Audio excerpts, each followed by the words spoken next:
Good morning, students. Welcome back to online classes.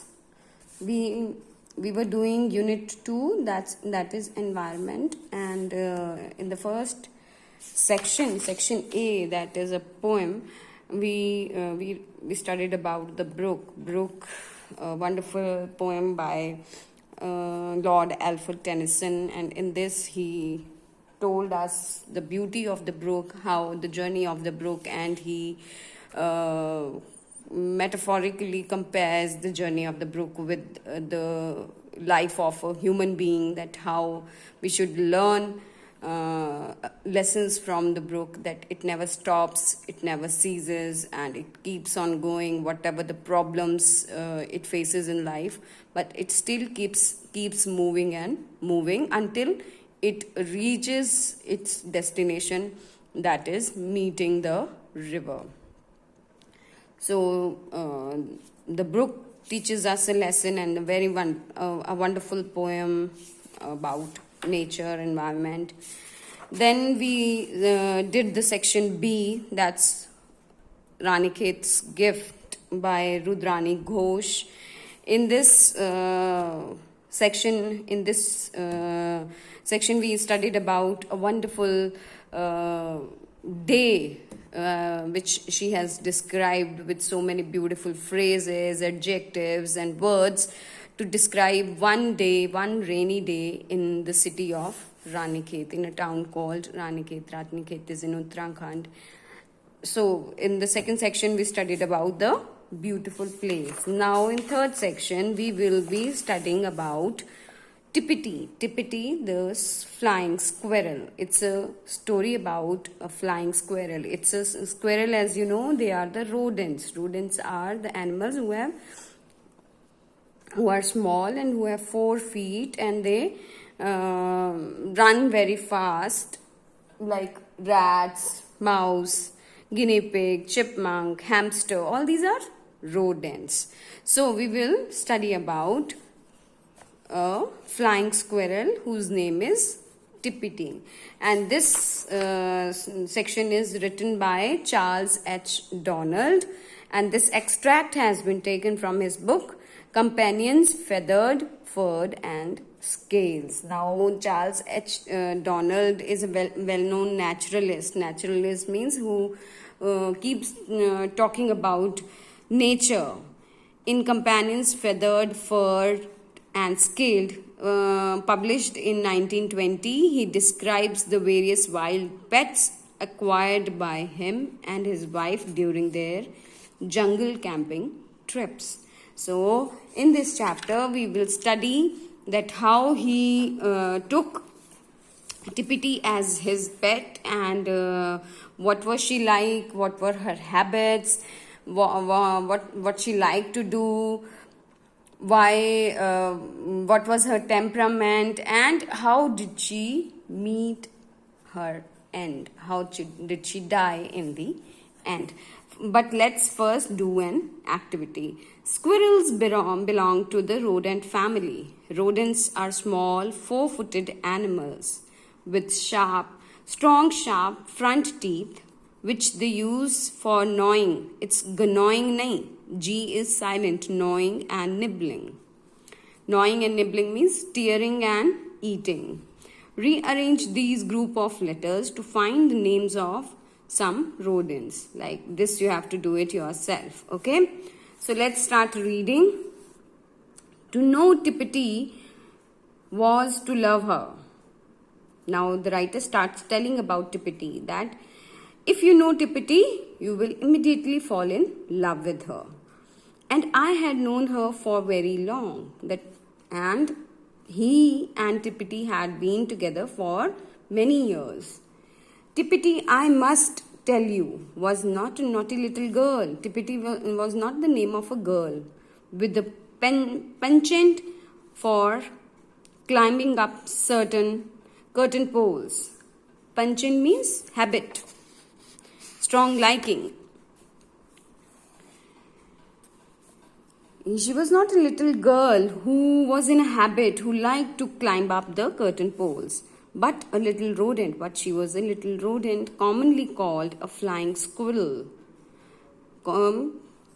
She was called because she loved to run around, she loved to jump a lot, so that's why people called him Flying Squirrel.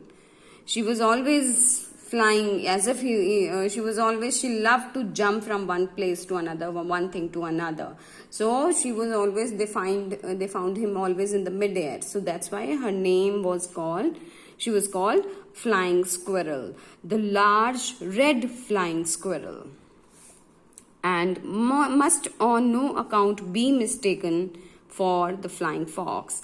She was very large because squirrel, as you have seen many squirrels, they are grayish in color, right? But this squirrel was very large and very reddish in color, and people used to mistake it for the flying fox. But you should not do that mistake, which has nothing to do with Tippitty's family, because flying fox has nothing to do with Tippitty's family. She was different from the fox family. She was brought to me when only a few days old. She means Tippitty. Now the writer got Tippitty when she was only a few days old, and grew into a splendid means magnificent specimen. Specimen means example in all the glory of a wonderful deep red. Chestnut means deep red coat. Coat means the skin, fur, and 2 feet of bushy tail. And she had a 2 feet long bushy tail. She knew she was fascinating. Fascinating means attractive, even at a very early age. So right from at an early age, she came to know that she was really attractive, right?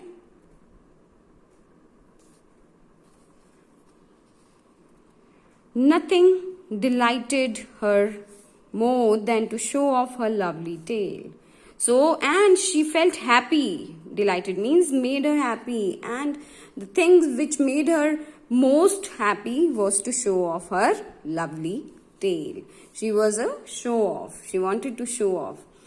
Her one drawback as a pet was that she was nocturnal. Nocturnal means animals who love to wake up at night, and was so most lively when it was time for ordinary people to be in bed.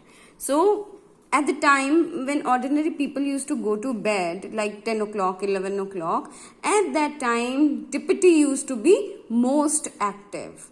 Since she was a nocturnal rodent who woke up at night, who was most active at night, so that's why it was the bad disadvantage. It was the negative point in Tippitty that she was nocturnal. She loved to be active at night, and at the time when ordinary people used to go to sleep.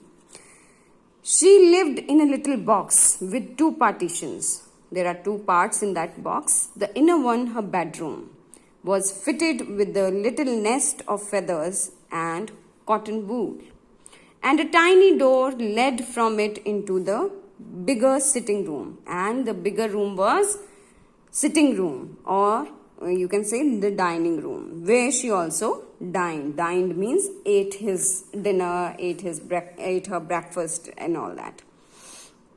Ate her meals. The door of a sitting room being usually means normally open, Tippitty would announce the fact that she was awake by giving a low growl. Growl means shout.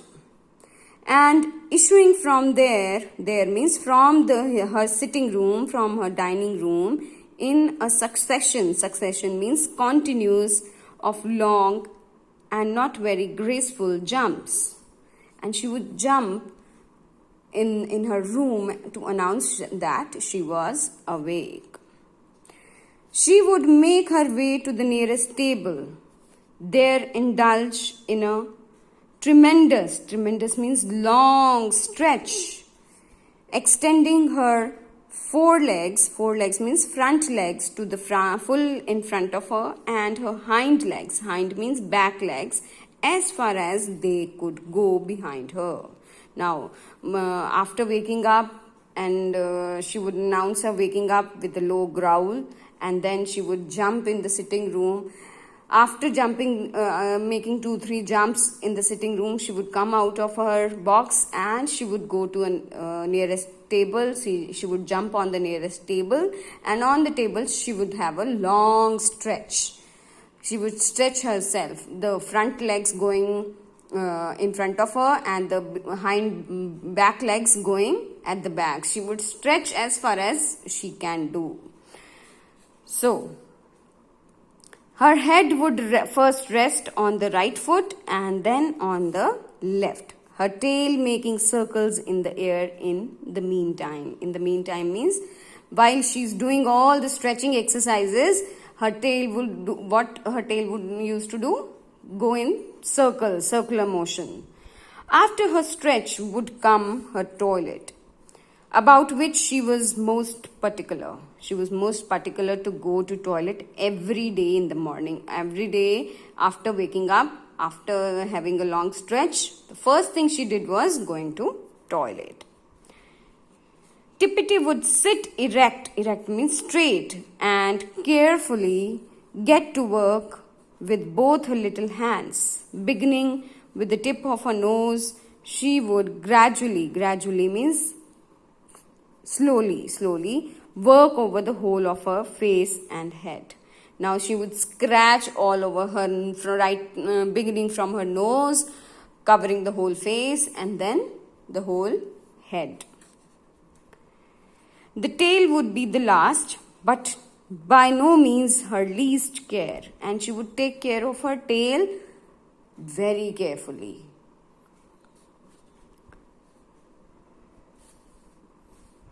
Her toilet finished, Tippitty would have a look around, take one jump off the table, race up the nearest curtains to the poles above.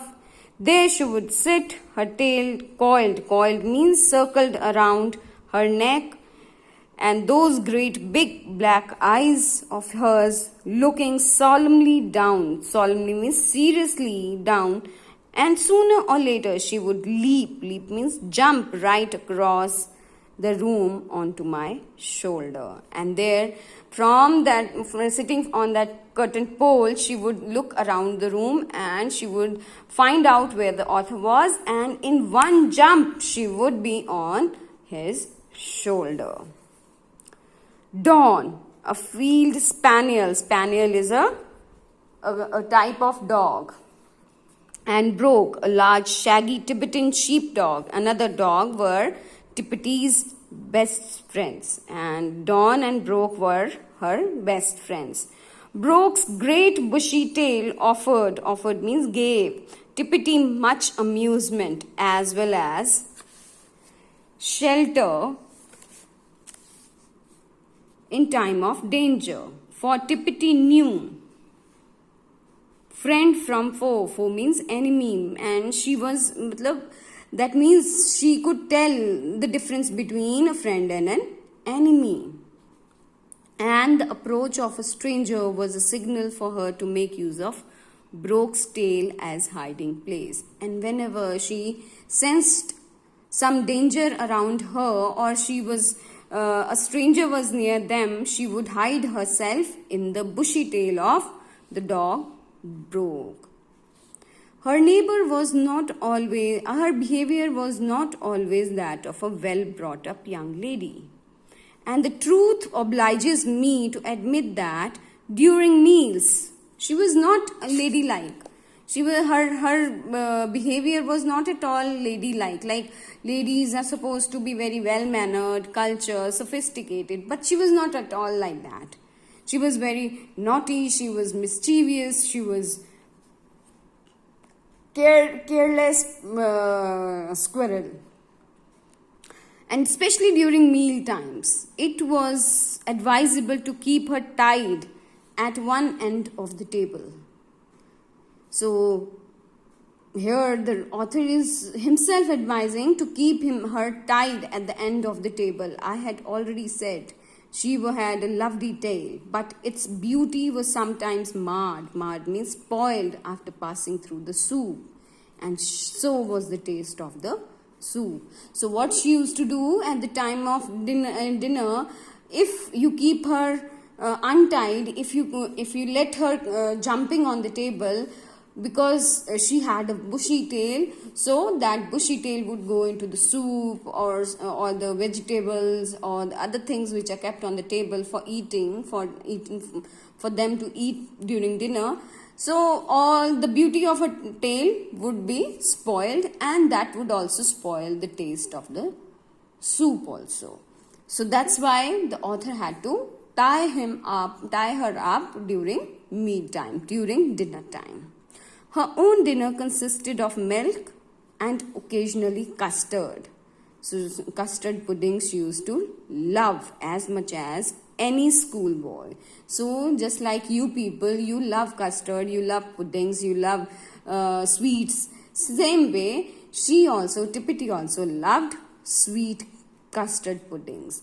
And stewed fruit kept her happy all evening. Stewed means a little cut into small pieces, and seeds, when you remove the seeds from inside the fruit, that's called stewed.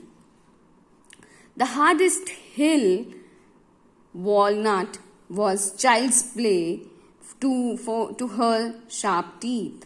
Though the hardest hill means Himalayan walnut. Have you seen a walnut?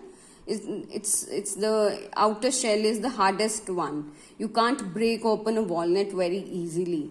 But for Tippitty, it was a child's play. Child's play means easy task. It was an easy task for her sharp teeth. It took her about 10 minutes to make a hole in the nut. So within 10 minutes, she would make an hole in that nut, and then her long teeth and tongue would soon fetch out means bring out the most of the kernel. Kernel means inner seed. The inner seed she would take out with the help of her long tongue and long teeth. So that's all in today's reading. I hope you have understood till now. Listen to the video carefully and try to understand the lesson. Thank you very much. Have a nice day.